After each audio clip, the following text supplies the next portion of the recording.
teman-teman semua, selamat siang, salam sejahtera bagi kita semua. Selamat datang kembali di podcast episode 3 bersama kami kelompok 5, kelas A Latsar, Babkom Jakarta, Batch 2 Kementerian. Nah, nggak kerasa ya teman-teman, udah seminggu aja nih kita menjalani Latsar di agenda pertama bersama widya bicara kita yaitu Pak Bima. Nah, mulai dari materi wawasan kebangsaan dan bela negara, isu kontemporer, algoritma kebangsaan, hingga teknik analisis isu gitu. Nah, di kesempatan kali ini kita akan ngobrol-ngobrol bareng nih sama terkait pemahaman dan juga pembelajaran yang telah teman-teman dapatkan selama mengikuti agenda pertama di Latsar ini gitu. Nah, sebelumnya, perkenalkan saya Martanda dari Balai Badan Kompetisi, ada juga Mbak Nah, Mas Agung dan Mbak Masya dari DSSDA, Mbak Nancy dari Sekretariat Jenderal, Mas Afif dari JPK, serta Mbak Lutfia dari BPIW. Nah, tanpa berlama lagi, yuk langsung aja kita mulai podcastnya gitu. Mungkin kita mulai dulu ya teman-teman dari pembahasan di hari pertama gitu ya, terkait wawasan kebangsaan dan bela negara itu. Nah, mungkin kita boleh mulai dari Mas Agung gitu, untuk menceritakan terkait apa yang sudah Mas Agung pelajari di agenda pertama ini. Agenda pertama ini. Terima kasih. Ya, terima kasih Marsha untuk kesempatannya. Mengenai wawasan kebangsaan ini, saya teringat sama perkataan dari Sultan Syahrir. Beliau berkata, dan hanya semangat kebangsaan yang dipukul oleh perasaan keadilan dan kemanusiaan yang dapat mengantar kita maju kepada sejarah dunia. Di sini kita tahu bahwa bangsa itu bukan sekedar wilayah yang dibatasi oleh garis peta. Bangsa adalah perjanjian jiwa dan juga sebuah tekad untuk hidup bersama dalam keadilan dan kemerdekaan. Kalau nggak ada itu, kita sebagai bangsa manusia itu hanya kerumunan manusia yang tinggal di tanah yang sama gitu. Seperti sejarah telah membuktikan, peristiwa-peristiwa seperti Budi Utomo tahun 1908, Sumpah Pemuda tahun 1928, dan juga kemerdekaan 1945, itu adalah sebuah rangkaian proses yang membawa kita kepada suatu kemerdekaan. Setiap penderitaan penjajahan dan juga titik darah penghabisan membawa kita kepada kemerdekaan yang sesungguhnya. Namun, perjuangan kita sebagai bangsa baru dimulai dari titik ini. Bangsa Indonesia juga membutuhkan suatu tujuan dan juga memerlukan prinsip dalam pedoman kehidupan berbangsa dan bernegara. Para bapak pendiri bangsa kita telah merumuskan suatu identitas bangsa yang namanya Pancasila, dan juga itu sebagai prinsip-prinsip nilai bangsa Indonesia. Selain dirumuskannya Pancasila juga, mereka telah menetapkan sebuah manual untuk bernegara gitu dari namanya yang kita kenal dengan Undang-Undang Dasar 1945, yang dimana dalam mukadimah atau pembukanya itu telah terumus tujuan nasional atau cita-cita bangsa kita. Dengan tujuan nasional dan prinsip-prinsip Pancasila tadi, kita juga perlu memupuk dengan semangat perbedaan, yaitu kali dalam konsep negara integralistik yang diungkapkan oleh Supomo, bahwa setiap kesatuan bangsa dan negara itu adalah kesatuan organik yang tidak bisa dipisahkan. Nah, itu baik itu antara individu, masyarakat, dan juga pemerintahannya. Setiap individu dan golongan senantiasa bergerak di bidangnya masing-masing untuk mencapai tujuan nasional tadi. Lalu, terakhir, kita sebagai ASN yang merupakan bagian daripada roda pemerintahan sudah seharusnya memahami dan menghayati wawasan kebangsaan secara holistik itu. Sejatinya dari tujuan nasional tadi telah dirumuskan menjadi program-program kenegaraan dalam visi pemerintahan saat ini. Dan dari visi-visi program pemerintahan tadi turun menjadi tugas fungsi kementerian, dan pada akhirnya turun lagi menjadi program kerja unit kerja masing-masing, yang dimana setiap individu ASN itu berpartisipasi dalam tercapainya tujuan nasional tadi. Mungkin itu aja sih untuk pembukaan dari dan juga kita memaknai wawasan kebangsaan itu. Terima kasih. Oke, terima kasih Mas Agung. Seperti biasa ya teman-teman, mukadimah dari Mas Agung tuh selalu kayak membuka banget wawasan kita gitu. Dari apa tadi, ada kutipan dari Sultan Syahrir juga. Ada juga bahwa setiap kesatuan bangsa dan negara itu adalah kesatuan organik, serta sebagai ASN kita juga bagian dari roda pemerintahan, juga pastinya sudah sepatutnya gitu ya untuk memahami secara penuh tentang wawasan kebangsaan ini. Mungkin selanjutnya boleh ditambahkan oleh Mbak Masya, silakan. Oke, terima kasih atas waktunya Mbak Marsha. Saya mau melanjutkan dari Mas Agung ya. Menurut saya berdasarkan dari apa pembelajaran kita dari hari pertama tentang wawasan kebangsaan dan bela negara.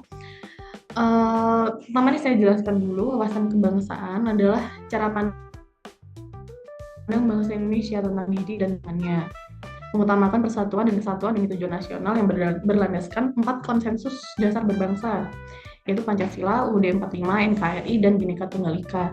Sedangkan nilai-nilai bela negara adalah sikap dan perilaku warga negara yang dilandasi kecintaan terhadap NKRI untuk menjaga kelangsungan hidup. Dari yang sudah kita pelajari ada 5 nilai dasar bela negara nih. Yang pertama cinta tanah air, yang kedua sadar berbangsa dan bernegara, yang ketiga setia pada Pancasila, keempat rela berkorban, dan yang kelima kesiapan fisik dan mental. Lalu apa sih yang bisa diimplementasikan bagi kita para ASN ini?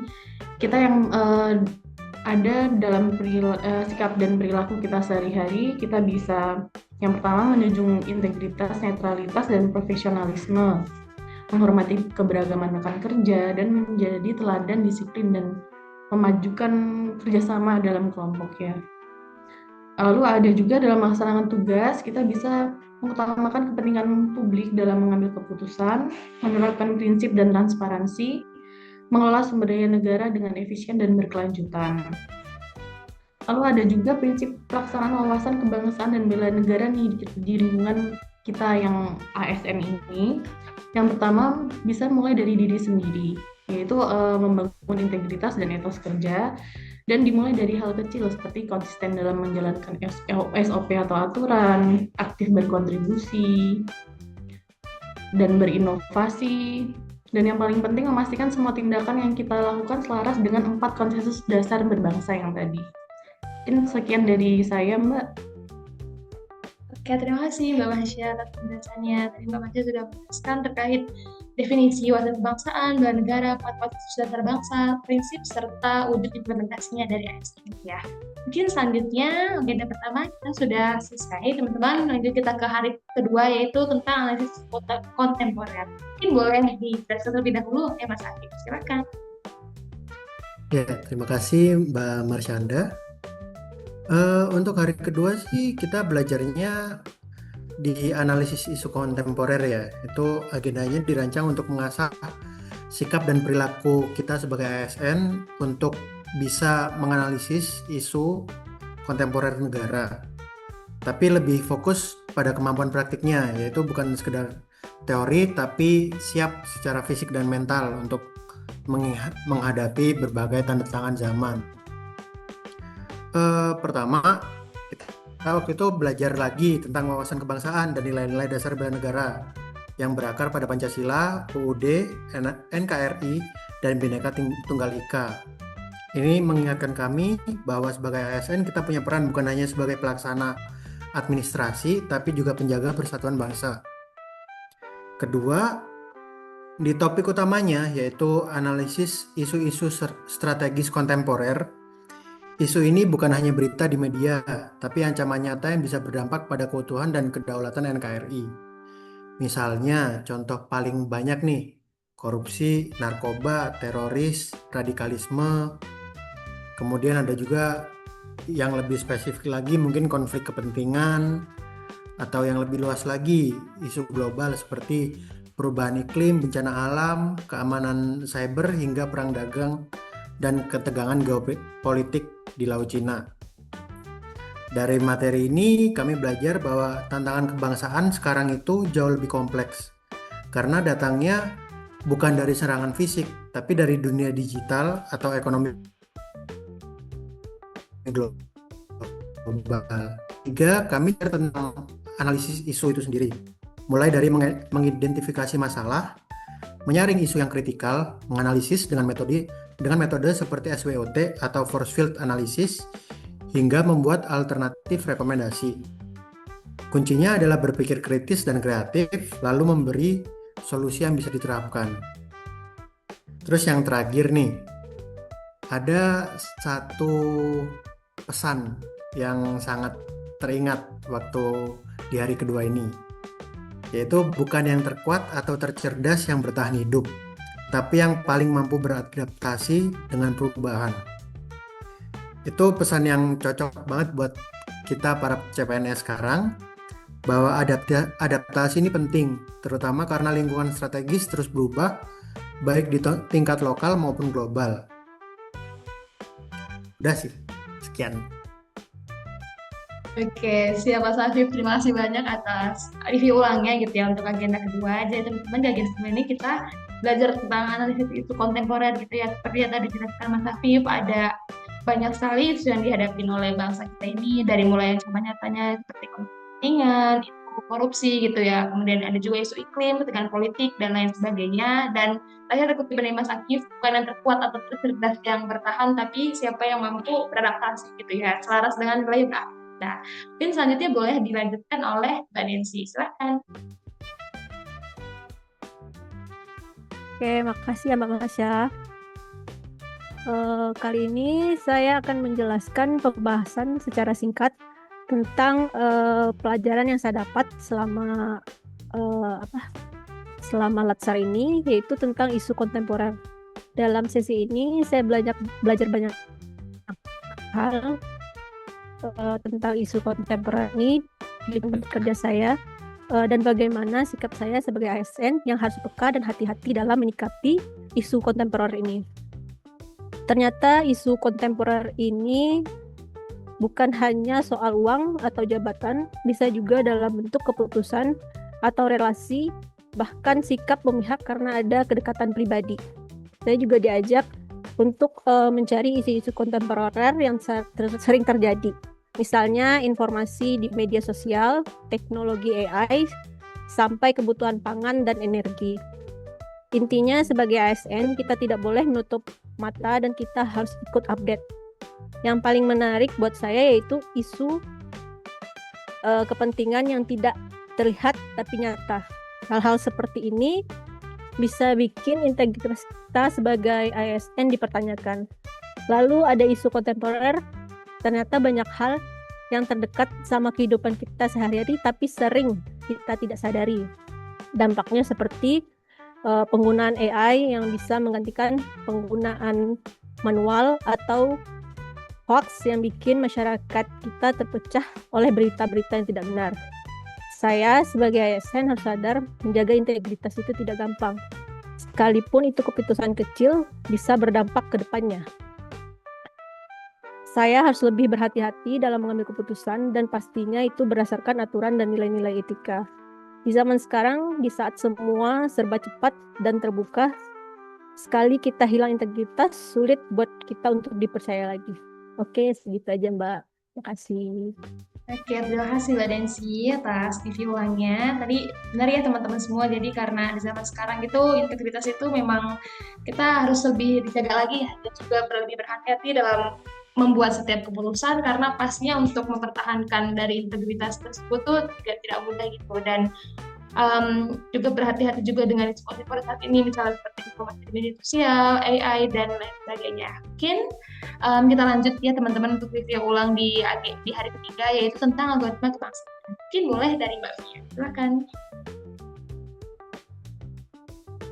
Oke, baik. Terima kasih Mbak Marcanda atas waktunya. Mungkin setelah kita mempelajari mengenai wawasan kebangsaan dan nilai-nilai bela negara pada hari pertama, kemudian kita juga mempelajari mengenai analisis isu kontemporer pada hari kedua, kita juga mempelajari cara untuk menangani globalisasi dan nasionalisme di Indonesia melalui algoritma kebangsaan.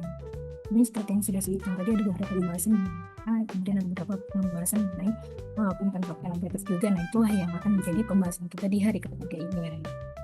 Kemudian materi ini tuh sebenarnya merupakan satu rangkaian dari materi pertama dan materi kedua untuk menciptakan perilaku bela negara dan berlandaskan kebangsaan. Caranya yaitu dengan menciptakan algoritma positif untuk melawan algoritma negatif yang berimbang di media sosial untuk menciptakan rasa kecintaan akan Indonesia. Mungkin sedikit data yang mungkin bisa menjadi gambaran agar kenapa sih dibutuhkan algoritma kebangsaan. Jadi sebenarnya 79,5% total populasi Indonesia itu sudah mengakses atau menjadi pengguna internet. yang mana akhirnya 79,5% sudah bisa terlibat dari globalisasi dunia luar. 35,57% ini usia di Indonesia itu dalam mengakses internet. Jadi angka tersebut menunjukkan bahwa dunia digital ini telah memasuki kehidupan masyarakat kan dari usia dini dan dapat membentuk perilaku dan pola pikir baru di masyarakat. Dan kita tahu sendiri bahwa tidak semua konten di media digital itu dapat memberikan dampak positif di masyarakat. Bahkan di dunia sekarang ada konten-konten yang menjadi opini, bahkan ada juga yang dapat menciptakan berita palsu yang mengancam kedaulatan bangsa kita sendiri. Maka dari itu diperlukan intervensi dan perlawanan secara digital dengan pengkajian kebangsaan secara digital untuk menciptakan sikap kebangsaan masyarakat. Hal yang dapat kita lakukan sebagai ASN melalui materi ini adalah kita dapat memviralkan kegiatan-kegiatan yang berbau persatuan Indonesia. Seperti maksudnya kita masih mencarikan gotong royong untuk tujuan masyarakat. Konten-konten dengan tema keindonesiaan itu dapat kita gabungkan kembali. Di materi ini juga saya menjadi paham bahwa sebagai ASN kita ke depannya itu memiliki tugas penting sebagai video konten bersih, melayani, serta membangun demokrasi Indonesia besar bagi masyarakat. Jadi bukan hanya mengabdi pada bangsa, kita juga mengabdi pada masyarakat secara sosial dan memberikan nilai-nilai kebangsaan. Jadi saya juga paham dan mempelajari bahwa untuk dengan negara dan menciptakan nilai nasionalisme dan identitas nasional itu bukan hanya dengan berperan secara fisik, tapi juga dapat dilakukan di media sosial dengan menggabungkan konten keindonesiaan secara masif di masyarakat. Mungkin sekian Mbak Marsha dari saya.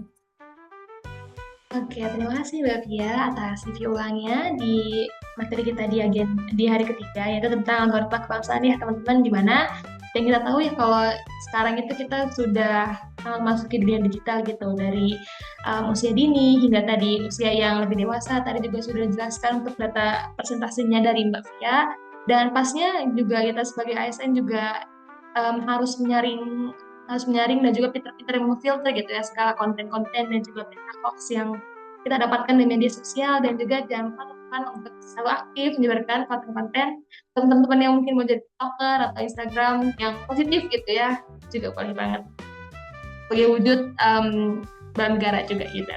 Mungkin teman-teman ada yang ingin menambahkan mungkin di agenda ketiga ini, atau kita bisa move ke hari terakhir kita. Oke, mungkin kita move dulu ya teman-teman ya. Kita lanjut ke hari keempat, yaitu terkait teknik analisis isu yang akan dijelaskan lebih lanjut oleh Mbak Kirna. Silakan. Oke, terima kasih Mbak Marsha. Oke, di kesempatan ini mungkin saya sedikit mereview ulang ya teman-teman terkait hari keempat, agenda 1, yang mana baru aja kita dapatkan gitu ya pembelajaran di hari ini, gitu, yang masih hangat gitu ya. Nah, pada hari keempat ini kita mempelajari tentang teknik analisis isu yang pada dasarnya bertujuan agar kita mampu untuk memahami perubahan lingkungan strategis yang mempengaruhi kebijakan dan kinerja di unit kerja yang kita tempati. Yang kedua juga tujuannya adalah mengidentifikasi isu strategis kontemporer yang relevan dengan tugas dan fungsi di unit kerja kita. Dan juga yang ketiga, untuk menggunakan teknik analisis isu secara sistematis untuk merumuskan solusi berbasis data dan pemikiran yang kritis. Nah, pada proses analisis isu perlu dilakukan secara bertahap nih teman-teman. Yang pertama, tahapannya adalah identifikasi dan deskripsi isu. Dalam tahap ini diharapkan kita mampu mengidentifikasi isu secara jelas ya. Mengidentifikasi dari akar masalahnya, pihak yang terlibat, dan dampak positif maupun negatif dari isu-isu tersebut. Nah, dalam tahap ini kita perlu menggali melalui data dan fakta yang terukur, menjelaskan dampak yang terjadi dan potensi resiko, serta merumuskan isu dengan memperhatikan fokus inti masalahnya, lokasi, dan waktu periode masalah itu muncul. Nah, tahap yang kedua, kita juga perlu memilah dan menapis isu. Nah, dalam tahap ini, kita perlu memilah isu yang sudah diidentifikasikan berdasarkan urgensinya, relevansi, dan kepentingannya seperti apa gitu, serta menentukan skala prioritas untuk isu-isu tersebut sehingga bisa lebih tepat dalam penanganan isu berdasarkan urgensi tadi. Nah, dalam memilah dan menapis isu ini, bisa kita gunakan beberapa teknik untuk menentukan prioritasnya ya. Yang pertama itu ada APKL. Nah, ini biasanya digunakan untuk secara analisis secara kualitatif gitu ya teman-teman. Di mana APKL itu singkatan dari aktual, problematik, kalayak, dan juga layak. Dan yang kedua adalah metode USG. Nah, USG ini lebih ke untuk menentukan skala prioritasnya. USG ini berlandaskan urgensi, keseriusan, dan juga growth. Growth ini maksudnya adalah potensi perkembangan masalah tersebut jika terus dibiarkan. Selanjutnya kita move ke tahapan yang ketiga, yaitu mendalami dan menganalisis isu. Dalam tahapan ini, kita perlu menganalisis secara mendalam terhadap isu yang terpilih berdasarkan data yang valid, keterlibatan stakeholder, dampaknya, sampai ke penyebab dan akar masalahnya. Nah, metode atau alat bantu yang bisa digunakan itu bisa problem tree analysis. Nah, ini dalam metode ini tuh kita bisa memetakan akar penyebab, inti masalah, dan akibatnya. Gitu. Kemudian ada juga fishbone diagram, di mana kita bisa menguraikan faktor penyebab menurut kategori tertentu, dan juga 5 why analysis. Yang kita gunakan adalah mengulang pertanyaan mengapa hingga ditemukan akar masalah. Nah, tahap yang terakhir yaitu menyusun alternatif penyelesaian. Pada tahapan keempat ini, harapan alternatif penyelesaian dari masalah-masalah yang tadi udah kita rumuskan melalui perumusan beberapa opsi solusi dan pertimbangan dari kelebihan dan kekurangan dari tiap alternatif solusi yang kita punya. Gitu. Nah, tools atau alat bantu yang bisa digunakan itu bisa berupa gap analysis untuk membandingkan kondisi saat ini dan kondisi ideal yang diinginkan. Selain itu juga analisis menggunakan tapisan MC Namara ya. Nah, ini di mana kita gunakan scoring pada alternatif solusi yang ditawarkan untuk menemukan solusi yang lebih efektif dan mudah diimplementasi. Nah, dalam melakukan identifikasi dan deskripsi isu tadi, ternyata teman-teman perlu adanya kemampuan kunci atau skill ya, yang perlu kita punya. Yang pertama itu ada environmental scanning, di mana ini merupakan kemampuan melakukan pemantauan, analisis terhadap lingkungan strategis secara sistematis, yang tujuannya untuk mengidentifikasi potensi isu dan perubahan signifikan. Nah, dalam hal ini kita sebagai CPNS harus aware, peka, dan peduli terhadap kondisi di unit kerja kita masing-masing. Kemudian yang kedua ada problem solving. Ini adalah keterampilan memecahkan masalah secara struktur. Dan yang ketiga ada analytical thinking. Nah, di analytical thinking ini adalah kemampuan berpikir secara mendalam, sistematis, kritis, dan logis berbasis bukti. Nah, skill ini penting atau dibutuhkan untuk menguraikan informasi yang sifatnya kompleks menjadi lebih spesifik. Gitu teman-teman, kurang lebihnya yang baru kita pelajari di hari ini ya. Nah, yang harapannya dapat menjadi bekal untuk kita sebelum nanti mengimplementasikannya dari mulai mengidentifikasikan isu hingga menemukan solusi atau alternatif penyelesaian isu di unit kerja kita masing-masing. Itu kurang lebih mungkin Mbak Marsha, saya kembalikan. Terima kasih.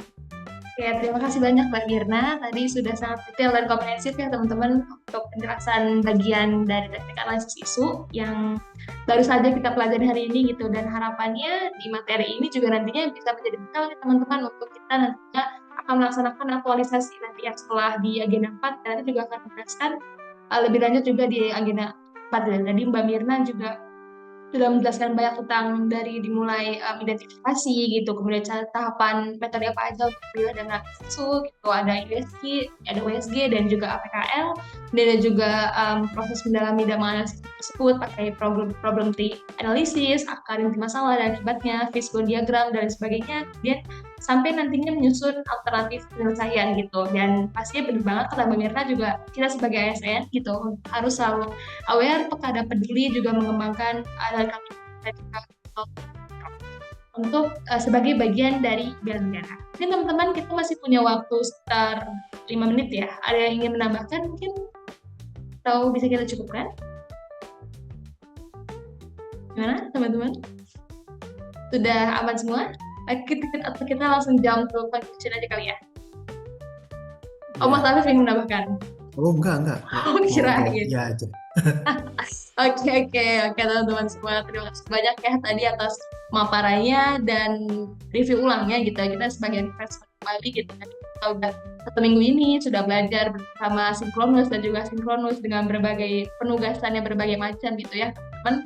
Dan diharapkan tadi dari modul pertama tentang wawasan kebangsaan dan bela negara, kita diberikan pemahaman pertama itu dari detail dari definisinya gitu, kemudian ada juga ada 4 konsensus dasar bela negara, kemudian ketahanan nasional juga, dan juga pastinya melalui belajar ini kita dibekali untuk mampu menunjukkan sikap dan perilaku gitu bela negara dalam bentuk kesiapsiagaan baik yang mencerminkan kesehatan jasmani ataupun mental gitu, terutama nantinya dalam menghadapi isu-isu kontemporer nih yang di hari kedua, yaitu tentang kontemporer, di mana memang seperti yang teman-teman ketahui gitu ya, banyak sekali isu-isu yang dihadapin di Indonesia ini gitu, dari mulai korupsi, pencucian uang, terorisme, konflik kepentingan dan lain sebagainya.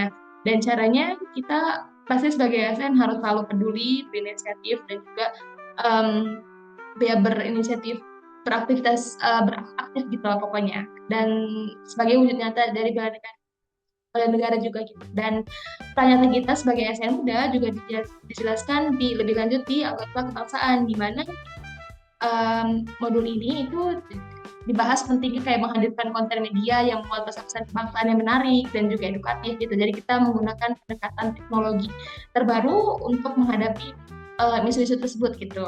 Dan yang terakhir yaitu masuk di analisis isu, di agenda terakhir analisis isu, yaitu kita belajar dari mulai teknik analisis isu, kemudian dengan kemampuan menerapkan berpikir kritis, tahapannya dimulai dari identifikasi dan deskripsi isu, memilah dan mendalami isu hingga merumuskan alternatif penyelesaian gitu. Dan sebagai penutup, mungkin melalui rangkaian pembelajaran ini kita semakin memahami gitu bahwa sebagai ASN kita tidak hanya melaksanakan pekerjaan secara administratif, tapi juga memiliki peran besar yang strategis sebagai garda terdepan dalam menjaga kedaulatan negara dengan membangun nilai-nilai bela negara, berpikir kritis dan mampu beradaptasi menghadapi perubahan. Kita pastinya harus percaya gitu untuk dapat memberikan pelayanan terbaik bagi masyarakat sekaligus memperkuat bangsa.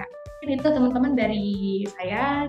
Terima kasih banyak sekali lagi dan sampai jumpa di kesempatan lainnya. Bye bye.